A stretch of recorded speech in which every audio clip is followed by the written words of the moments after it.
As Aventuras de Sherlock Holmes, obra de Arthur Conan Doyle, parte 56.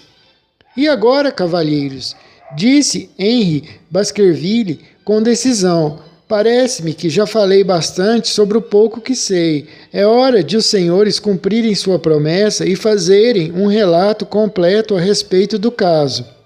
O seu pedido é muito razoável, respondeu Sherlock Holmes. Dr. Mortimer, acho que o senhor deveria contar a sua história como contou para nós, para mim e o Watson. Assim estimulado, nosso amigo científico tirou seus papéis do bolso e apresentou todo o caso como havia feito na manhã anterior. Sr. Henry Baskerville ouviu com a maior atenção e com algumas exclamações de surpresa toda a história. Bem, parece que recebi uma herança com uma vingança, ele disse quando a longa narrativa terminou. Naturalmente, ouvi falar do cão desde que era criança. É a história favorita da família, embora eu nunca pensasse em levá-la muito a sério. Mas, quando a morte do meu tio, bem, tudo parece estar fervendo em minha cabeça e ainda não consigo entender direito. O senhor parece não ter decidido se isso é um caso para um policial ou para um padre. Exatamente. E agora, há este caso da carta para mim no hotel. Suponho que isso se encaixe no seu lugar. Isso parece mostrar que alguém sabe mais do que nós sobre o que acontece no pântano, disse o Dr. Mortimer. E também, disse Holmes, que alguém não está com más intenções a seu respeito, já que o avisa do perigo. Entende? Ou talvez ele deseje para seus próprios objetivos me afugentar, me deixar longe do local. Bem, naturalmente isso é possível também. Estou muito grato, Dr. Mortimer, por apresentar-me um problema que oferece várias alternativas interessantes. Mas a questão prática que temos de decidir agora, Sr. Henry, é se o senhor deve ou não deve ir para a mansão Baskerville. Ora, por que não deveria ir? Porque parece perigoso. O senhor quer dizer perigo por parte deste tal demônio da família ou quer dizer perigo por parte de seres humanos mesmo? Bem, é isso que temos de descobrir.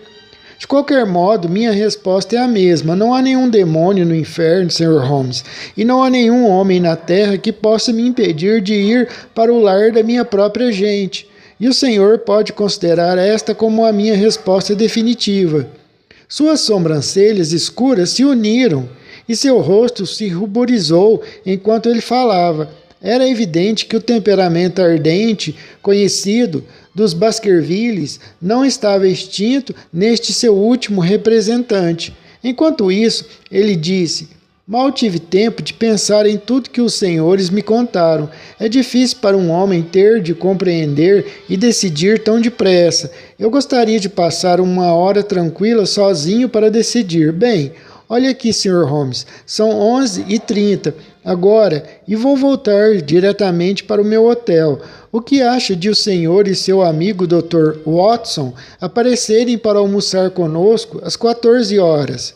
Poderei dizer-lhe mais claramente então o que acho desta coisa toda. Isso é conveniente para você, Watson? Me perguntou Holmes. Perfeitamente, companheiro. Então os senhores podem nos esperar. Devo chamar um cabriolé?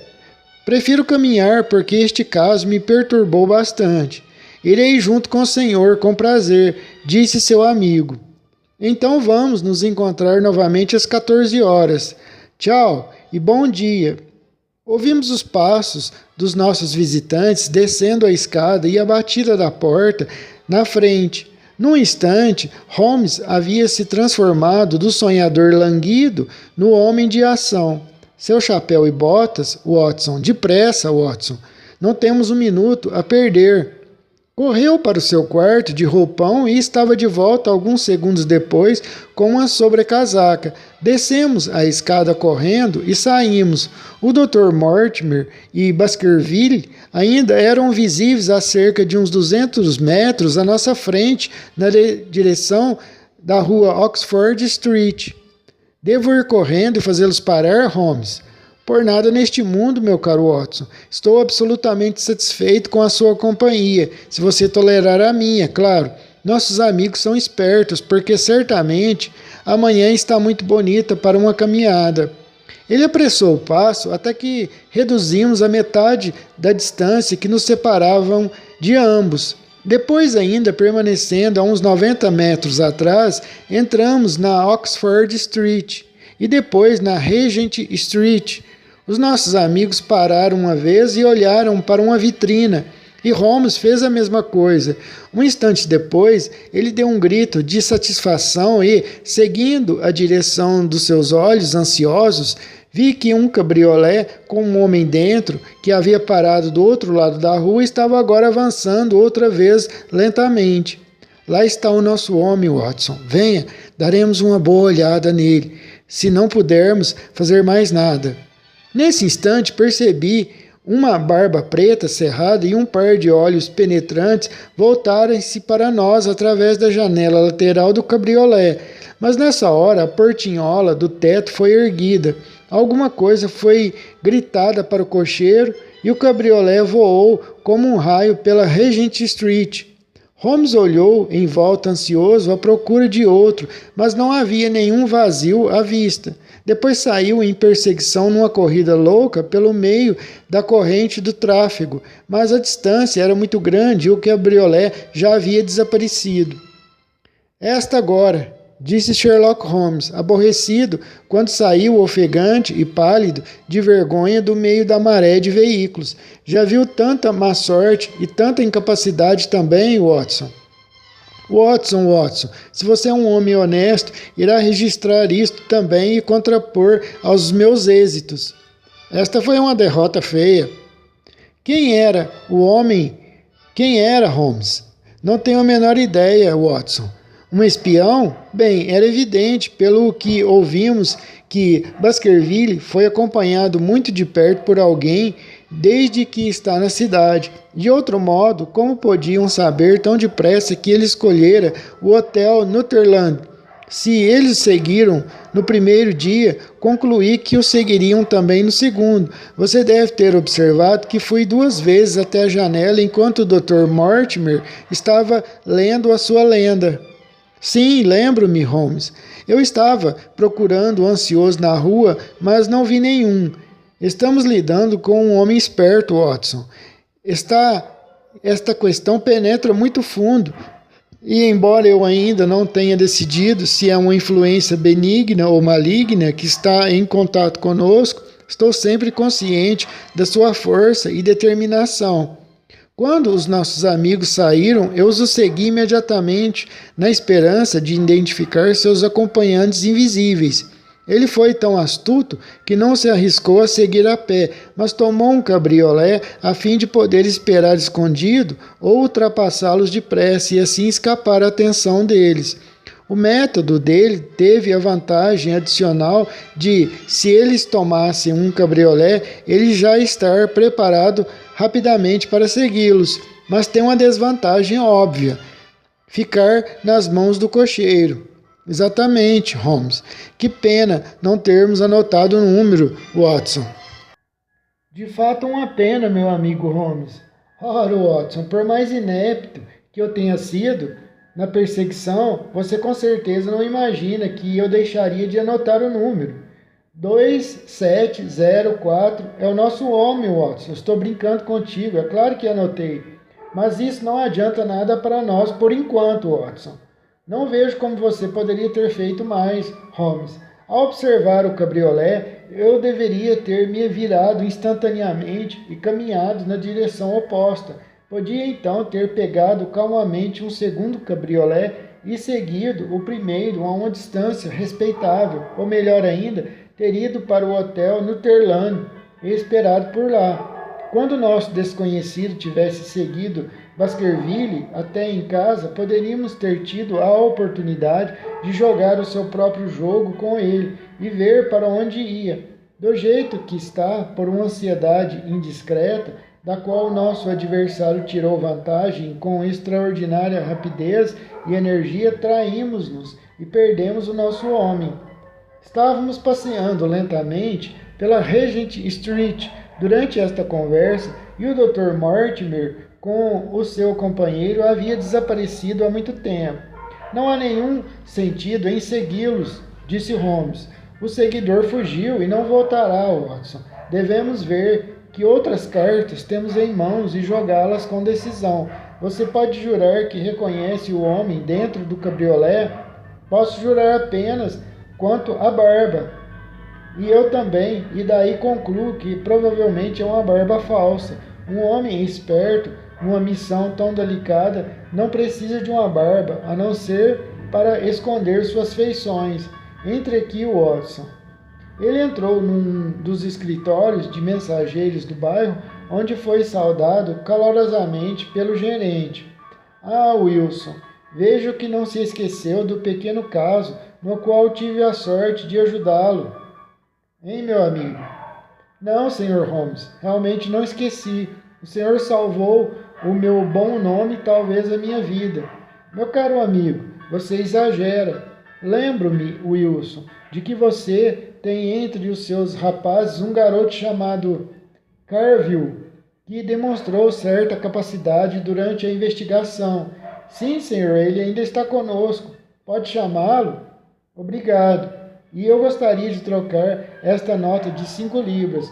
Um garoto de 14 anos, com uma fisionomia inteligente e perspicaz, havia atendido ao chamado do gerente. Ele agora estava parado, contemplando com grande reverência o famoso detetive Sherlock Holmes. Empreste-me o catálogo de hotéis, disse Holmes. Obrigado. Agora, Carville, aqui estão os nomes de 23 hotéis, todos nas vizinhanças de Charing Cross. Está vendo? Sim, Sr. Holmes. Você vai visitar cada um deles, meu jovem. Sim, Sr. Holmes. Você começará em cada caso. Está entendendo? Dando ao porteiro do lado de fora um xelim. Aqui estão 23 xelim. Sim, Sr. Holmes. Você dirá a ele que deseja ver o papel usado de ontem. Você dirá que um telegrama importante extraviou-se e que você o está procurando. Compreendeu bem? Sim, Sr. Holmes. Mas o que você está procurando realmente é a página central do Times, com alguns buracos cortados nela com tesoura. Aqui está um exemplar, veja bem, olhe.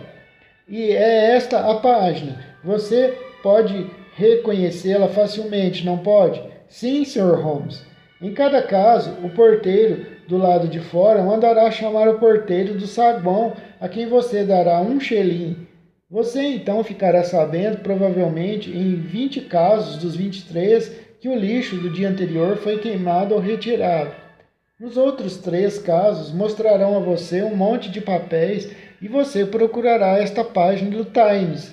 Entre eles, será muito difícil encontrá-la. Aqui estão mais 10 xilins para o caso de alguma emergência. Pegue, mande um telegrama com informações para Baker Street antes da noite. E agora, Watson, falta apenas descobrir por telegrama a identidade do cocheiro, número 2704, e depois vamos entrar numa das galerias de quadros da Bond Street e passar o tempo até a hora de irmos para o hotel. Sim, Sr. Holmes. Meu garoto, não estou falando com você, é com o Watson. Sim, Sr. Holmes, pode ir. Sim, Sr. Holmes, estou indo, então vai. Chega desse Sr. Holmes. Sherlock Holmes tinha, num grau bastante notável, a capacidade de desligar sua mente à vontade. Durante 2 horas, o estranho caso no qual tínhamos sido envolvidos até o pescoço pareceu estar esquecido e ele ficou inteiramente absorvido pelos quadros dos mestres belgas modernos. Ele só falou sobre arte, da qual tinha as ideias mais primitivas desde que saímos da galeria até chegarmos ao Hotel Northumberland. Sir Henry Baskerville está lá em cima à sua espera, disse o empregado. Ele me pediu para levá-lo até lá assim que chegasse. O senhor permite que eu examine o seu registro? Perguntou Holmes. Claro.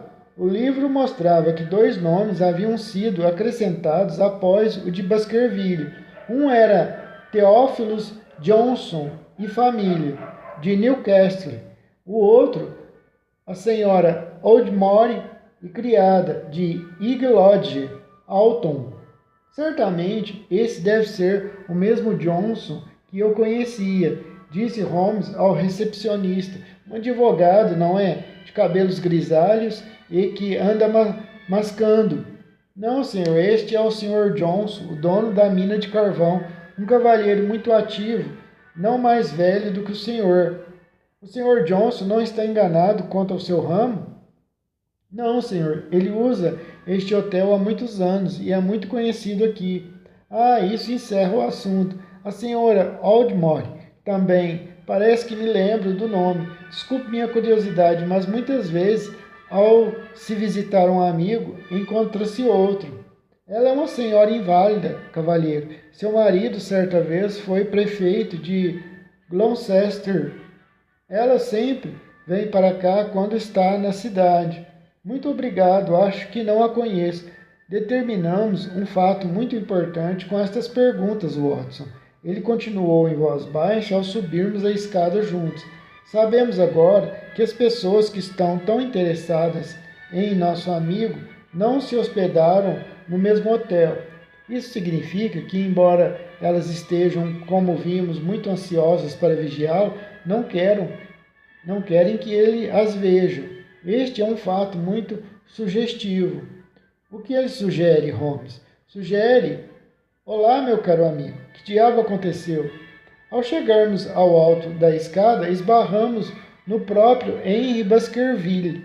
Seu rosto estava rubro de cólera e ele segurava uma bota velha empoeirada numa das mãos. Estava tão furioso que mal conseguia falar e quando falou foi num dialeto muito mais variado e mais típico do oeste do que qualquer coisa que tínhamos ouvido dele pela manhã.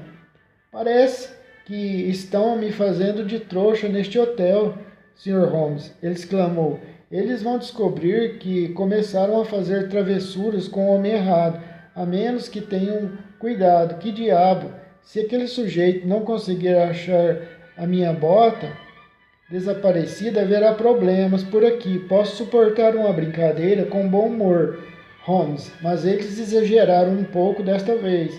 Ainda está procurando a sua bota? Sim, senhor, e pretendo encontrá-la. Mas o senhor não disse que era uma bota marrom, nova? E era, senhor, e agora é uma bota preta velha. O quê? O senhor não quer dizer... É exatamente isso que quero dizer. Eu tinha apenas 3 pares neste mundo. O marrom novo, o preto velho e o de couro envernizado que estou usando. Ontem à noite levaram um pé do meu marrom e hoje roubaram um pé do meu par preto. Bem, entendeu? Fale, homem, e não fique parado olhando. Um garçom alemão agitado havia aparecido no local. Não, senhor, investiguei no hotel inteiro, mas não ouvi uma palavra a respeito. Bem, ou essa bota volta antes do anoitecer, ou irei ao gerente dizer-lhe que vou embora deste hotel. Ela será encontrada, senhor. Prometo que o senhor tiver um pouco de paciência, ela será encontrada. Faça com que seja, porque esta é a última coisa minha que perderei neste covil de ladrões. Bem, Sr. Holmes, o senhor vai me desculpar por incomodá-lo por causa de uma coisa tão insignificante. Acho que isso merece bem o incômodo, disse Holmes. Ora, o senhor parece levar isso muito a sério. Eu disse ao rapaz: como o senhor explica isso? Eu simplesmente não tento explicar. Parece a coisa mais louca e estranha que já me aconteceu. A mais estranha, talvez, disse Holmes, pensativo. O que o senhor mesmo conclui disso? Bem, ainda não afirmo que compreendi. Este seu caso é muito complexo, Sr. Henry. Quando considerado em conjunto com a morte do seu tio, não tenho a certeza de que entre todos os 500 casos de importância capital de que cuidei, existe um que seja tão misterioso, mas temos vários fios em nossas mãos e as probabilidades são de que um ou outro deles nos guie para a verdade. Podemos perder tempo seguindo o fio errado, porém mais cedo ou mais tarde devemos encontrar o fio da meada, o fio certo. Tivemos um almoço agradável, no qual pouco foi dito sobre o assunto que nos reuniu. Foi na sala particular, para a qual fomos depois, que Holmes perguntou a Baskerville quais eram as suas intenções. Ir para a mansão Baskerville, ele respondeu. E quando? No fim da semana.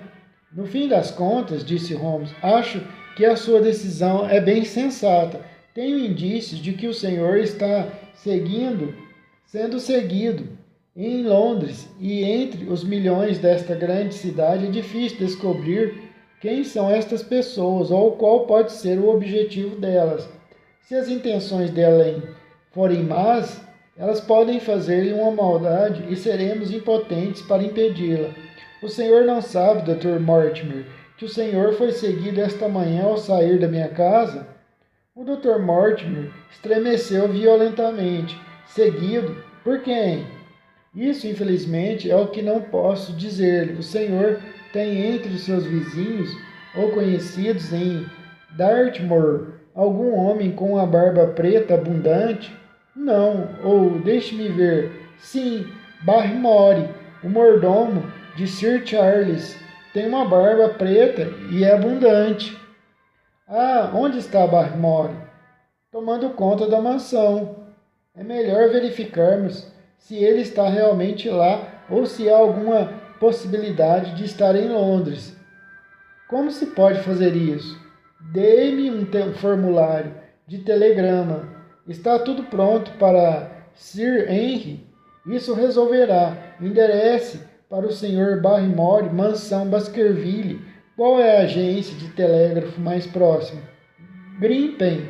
Muito bem, mandaremos um segundo telegrama para o agente do correio, Grimpen. Telegrama para o Sr. Barrymore a ser entregue em mãos. Se ausente, por favor, devolva o telegrama para o Sr. Baskerville, Hotel Northern. Esse segundo deve nos informar antes da noite de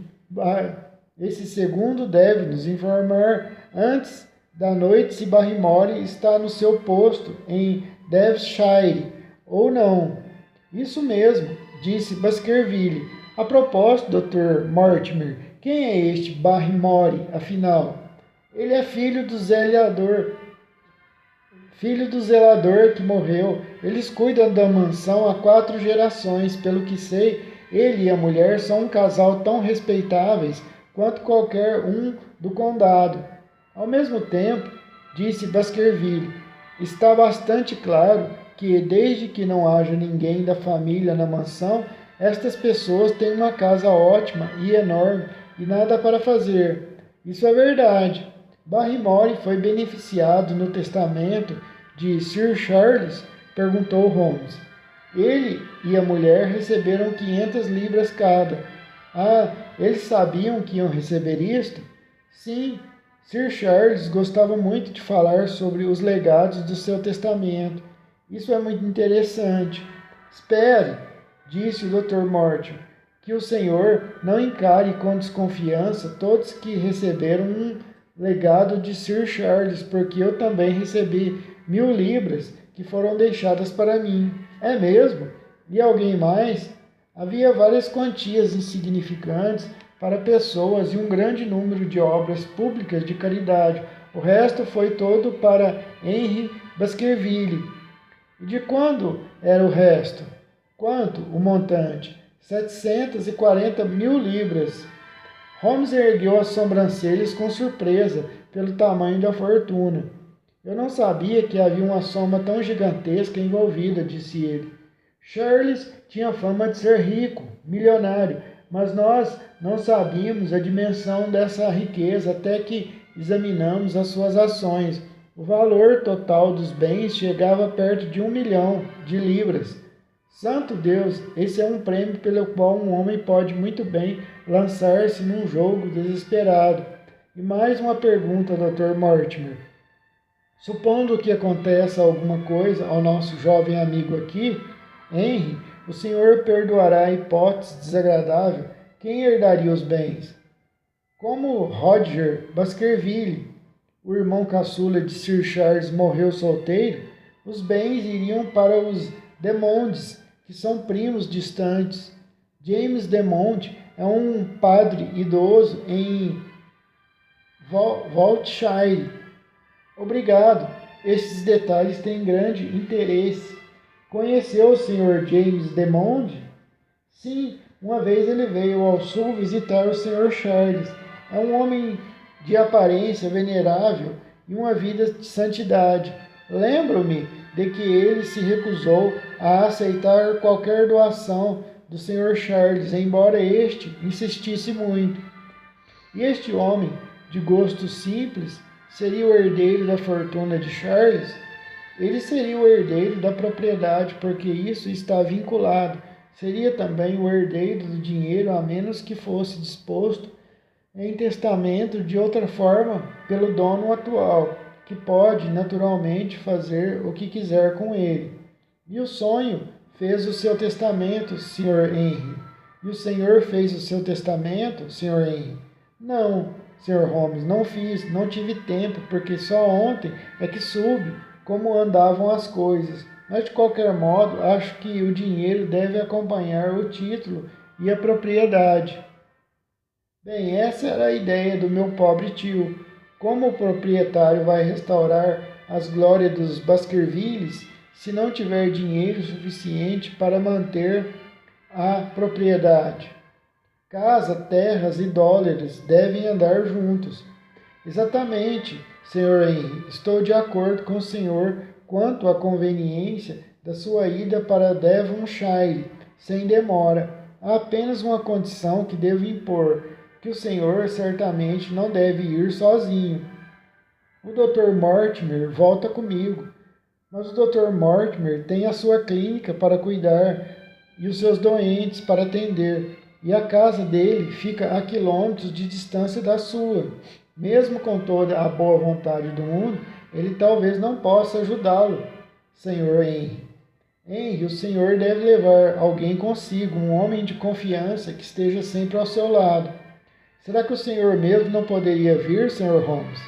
Se as coisas chegarem a uma crise, vou fazer força para estar presente, mas o senhor pode compreender que, com a minha extensa clientela para atender e com os constantes apelos que recebo de vários lugares, é impossível para mim ficar ausente de Londres por um tempo indefinido.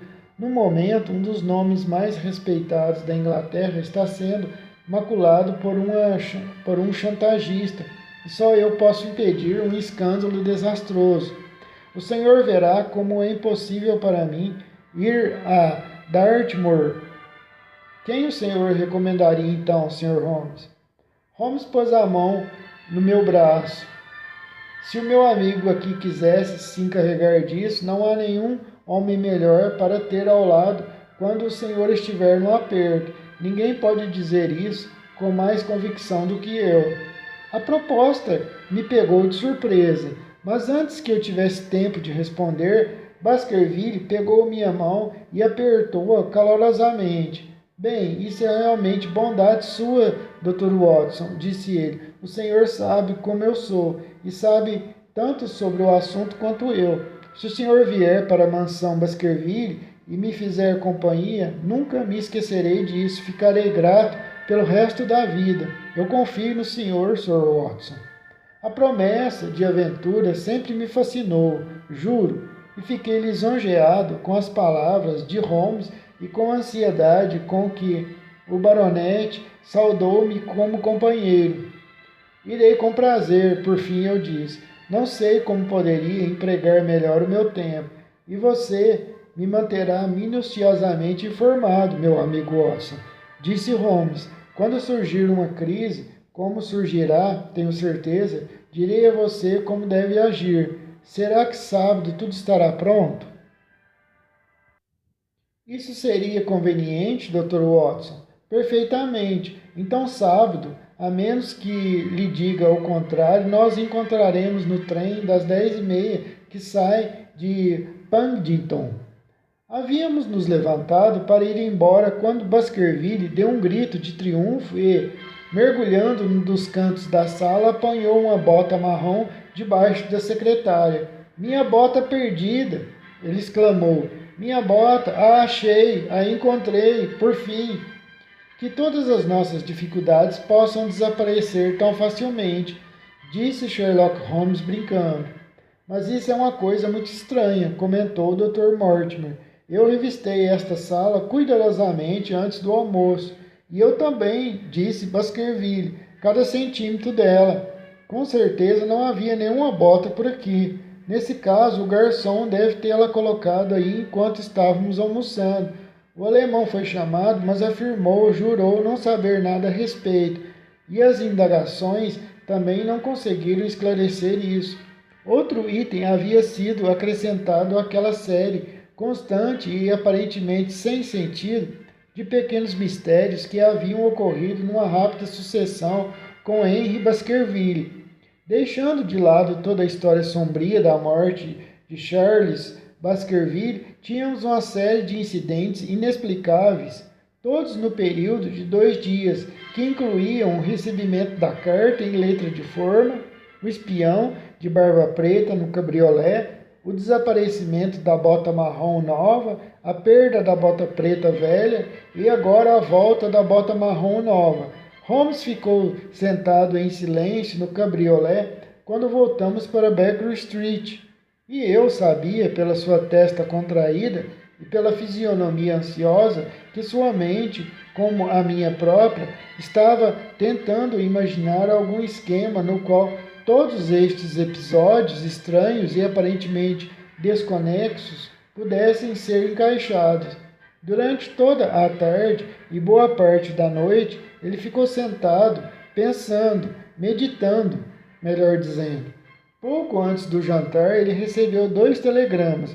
O primeiro dizia: acabei de saber que Barrymore está na mansão Baskerville.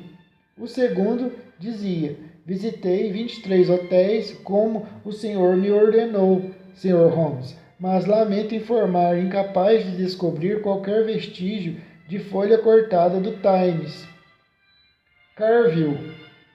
Lá se vão 2 dos meus fios, Watson. Não há nada mais estimulante do que um caso em que tudo vai contra você. Temos de procurar outro rastro, outra pista. Ainda temos o cocheiro que levou o espião, Holmes. Exatamente. Telegrafei o registro oficial para obter seu nome e endereço. Não ficaria surpreso se isto fosse uma resposta à minha pergunta. Mas o toque da campainha resultou em algo mais satisfatório ainda do que uma resposta, porque a porta se abriu e entrou um sujeito de aspecto rude, que era evidentemente o próprio homem.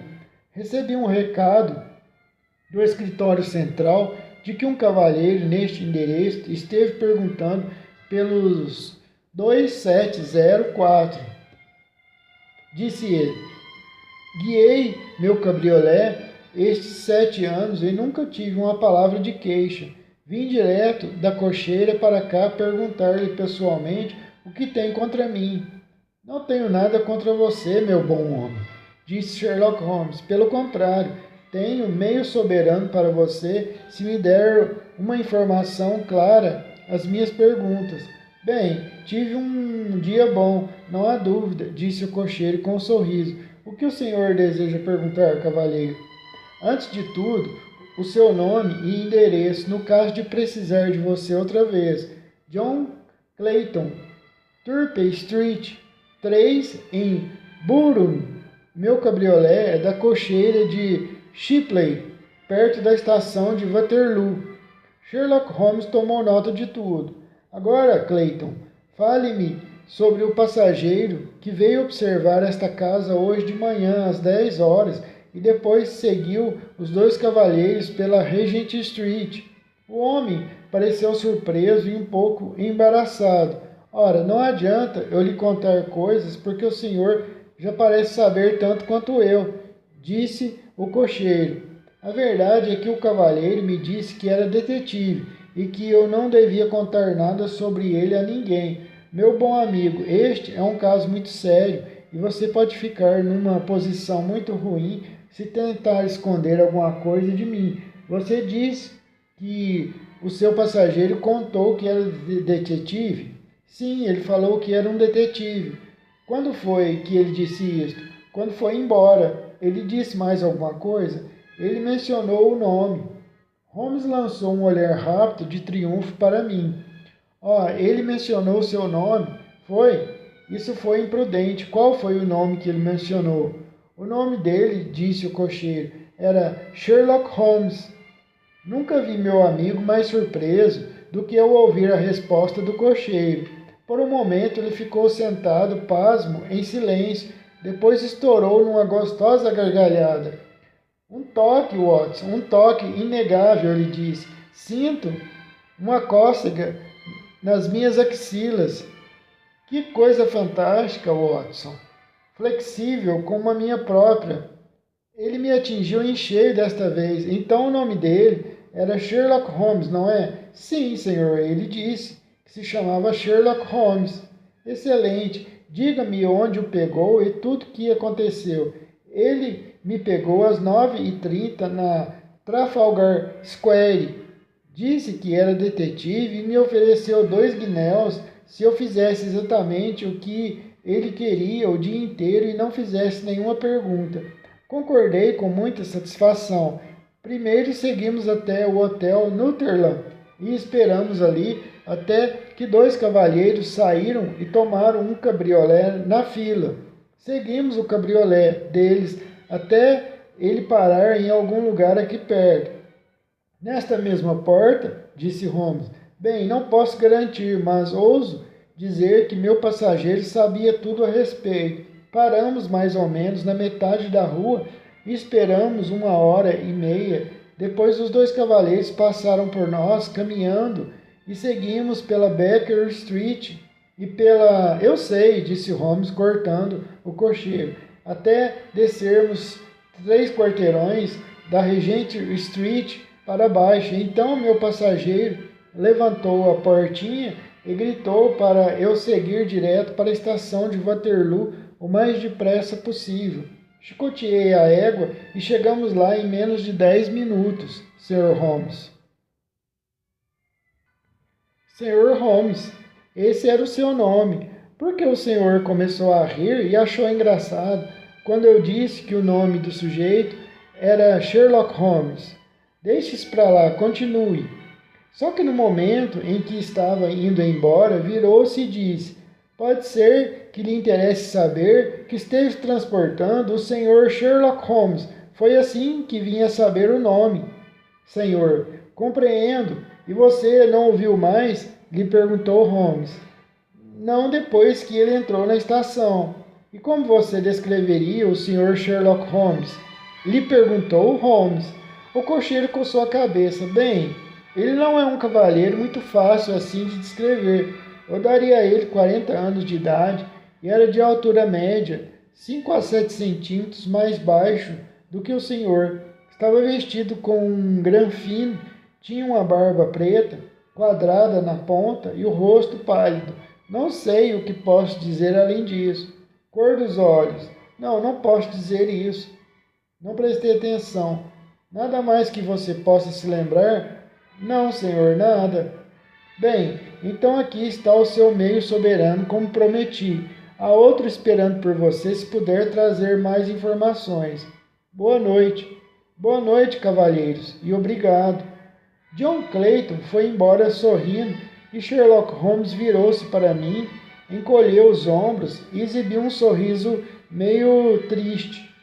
Lá se vai o nosso terceiro fio, Watson, e acabamos onde começamos, disse ele. Que patife esperto! Ele sabia o nosso número, sabia que o Sr. Henry Baskerville havia me consultado, identificou quem eu era. Na Regent Street, imaginou que eu conseguiria o número do cabriolé e poria as mãos no cocheiro e assim mandou de volta este recado audacioso. Olhe, Watson, desta vez conseguimos um inimigo digno de nós. Levei um checkmate em Londres. Posso apenas desejar-lhe melhor sorte em Devonshire, mas não estou tranquilo quanto a isso. O sujeito é muito esperto, Watson. Isso o quê? Isso o quê, Holmes? Quanto a mandar você, esse é um negócio desagradável, amigo Watson. um negócio desagradável e perigoso. Quanto mais fico sabendo a respeito, menos gosto dele.